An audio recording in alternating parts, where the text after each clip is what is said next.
Hello everyone, welcome back to another video by njelife. In this video, I'm going to show you how to make a delicious, soothing to the soul, one of my favorite suppers. Homemade meatloaf with homemade mashed potatoes and gravy and broccoli. Preheat the oven to 375, okay? This is my favorite. I like the McCormick meatloaf packet, and then I follow the directions on the back. It says to use lean ground beef or turkey, which you can, but my favorite is the meatloaf mix.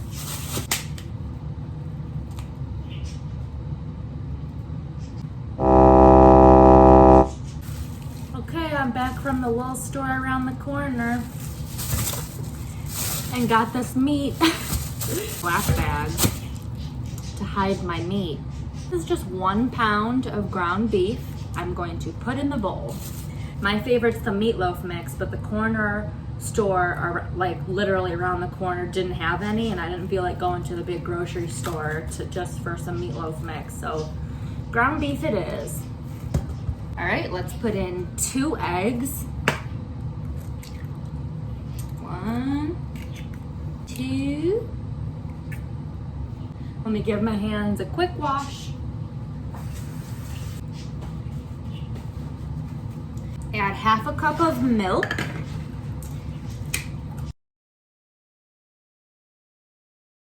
All right, now we're going to add 1/4 of a cup of breadcrumbs. The breadcrumbs I'm using is just plain. It's doing plain because the McCormick seasoning packet gives it all the seasoning it needs.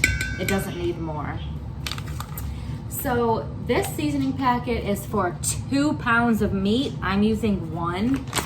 So what I like to do is add about a little more than half of a packet because I love this seasoning. It's so good. So add a little more than half, and then you can save the rest if you want and put it in a plastic baggie. So you can do what you want with the leftover, or if you are using 2 pounds of meat, then put the whole packet in. Okay. So we got eggs, breadcrumbs, seasoning packet. Now I'm gonna give a squirt or 2 of ketchup. It doesn't say that on the back of the instructions. I just like to add a squirt of ketchup in there because I don't top it with ketchup. Now take a nice sturdy fork, or you can use your hand. Sometimes I use my hand because sometimes you just need to. Mix it all in there.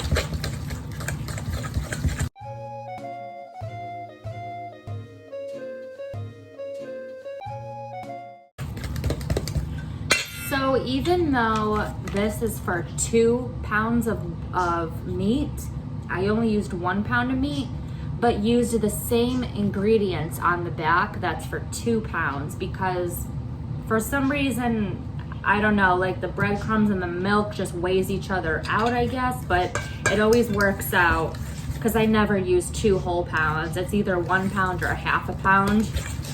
So this is always how I make it, and it turns out delicious. Now, so obviously you're probably used to like a loaf pan for meatloaf, but I like to put mine on a baking sheet with a little cooking spray, a big blob of meat, because I feel like it cooks better. It cooks better, and you don't need to have like a loaf, you know, just form it however you want on the pan. That it cooks more evenly, in my opinion, when it's on a pan like this. Kind of flatten it out a bit, make it a little more wide. It cooks faster and more evenly. Put it in the oven. I'm gonna set the timer for 45 minutes, and it should definitely be done.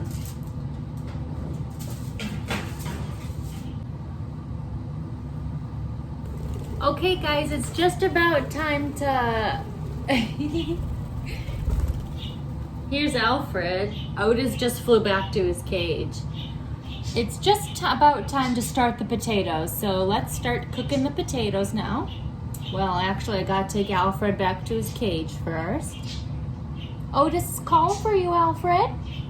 He's looking for you. Come on. Let's go back to the cage. Be right back. Okay, I escaped. It's really hard to get Alfred off of me once he's on me. Make sure there's no poop on me. Sometimes they'll leave a little turd. Nope, don't see none. Set it on a very high heat. Okay, so I just washed and peeled all of my potatoes. I got the water boiling still. It's not quite at a rapid boil yet, but by the time we're finished chopping our potatoes, it should be. So let's start chopping our potatoes. Chunks like this. Here, look at these. See, they're just nice sized chunks, then they'll boil evenly.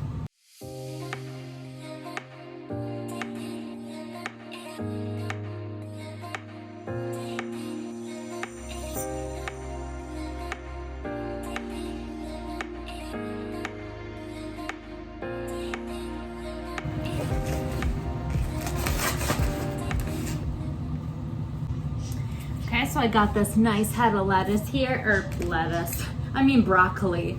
And here's another one too. I'm not sure if I'll need both. I'll probably just cook one. One of them should be enough for me and my husband. So what I'm gonna do is just chop off the heads like this.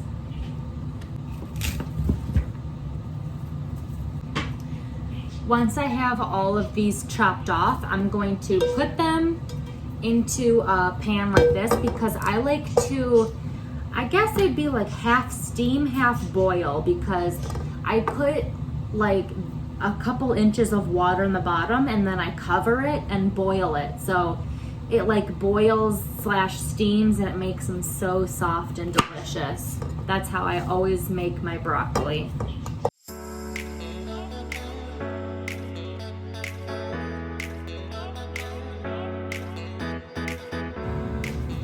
See, that one head of broccoli completely filled this pan. Let's give our potatoes a mix. I just put them in a couple minutes ago.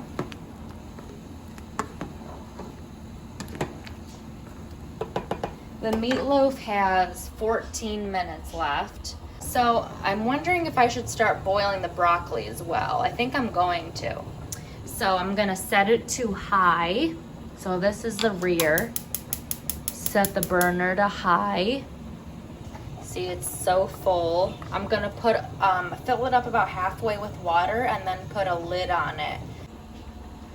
Okay, now there is 4 minutes left for the meatloaf. Stir your potatoes every once in a while. Same for your broccoli. I'm gonna open it and give it a good little stir so the broccoli that's on the top, you know, can get to the bottom and so forth, evenly mixed because it's such a full pot, or evenly cooked, I mean, sorry. There we go. And we still have the gravy to cook. My favorite's onion gravy. You know, there's all kinds. There's mushroom and brown chicken, turkey. Use whatever gravy you like. My favorite's this onion gravy. It is so good. Meatloaf. And it definitely looks done, so I'm gonna take it out. I'm so excited to eat. So there's the meatloaf cooling down a little bit. It definitely looks done. It's nice and golden brown all on the outside. Get a nice size, like big chunk of potato, and to check and see if it's done, stick a toothpick or fork in and oh, look at that. Won't even grab the potato. It's definitely done. Get all the water out. I mean, you can follow the directions. It says right on the back what you need to do.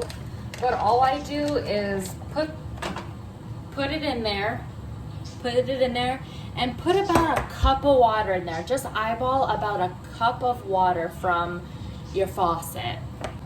Okay, put it on the stove. Get out a nice whisk or fork, spoon, whatever you got, and mix it together real good. Get all the lumps out. You don't want any chunks of powder in your gravy. Once your gravy comes to a nice boil, turn off the heat, and it should be nice and thick, like not super thick, but I guess you can make it however your liking is. The longer you boil it, the thicker it will be. So I boil it for about a minute, and it's the perfect consistency, and it's not too runny or too thick. So I have my bowl right here. Let's put our potatoes in it from the strainer. Put in some salt and pepper. Ooh, it smells so good. Put in some salt. Good amount of salt for potatoes. Also, I add just a dash of garlic powder. Put in some milk. Probably, just start with a little bit, because you can always add more, and you don't want to put too much because then it will be runny. And I'm gonna start with 3 tablespoons of butter. There's 1, 2, 3. Actually, I'm just gonna put it all in. There's 4 tablespoons here. So I got 4 tablespoons and about a half a cup of milk in there. Let's mix it up.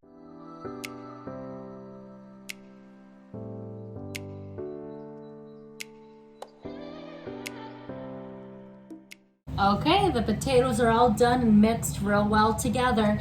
You can leave it a little chunky if you like. I like just a little bit of chunks, so I mix it up pretty good.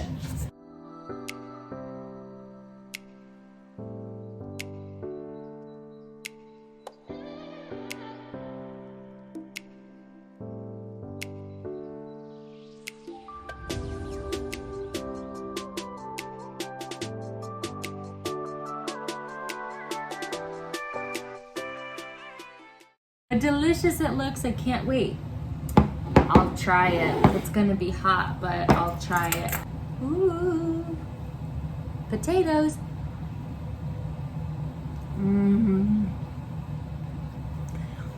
My mashed potatoes are seriously so delicious. Milk to butter, salt, pepper, garlic powder, and you'll get the best potatoes. Or you can use heavy cream. Half and half, not heavy cream, half and half. And they will be so very delicious. I love mashed potatoes. Broccoli. Broccoli's always been one of my favorite vegetables. Okay, let's try our meatloaf.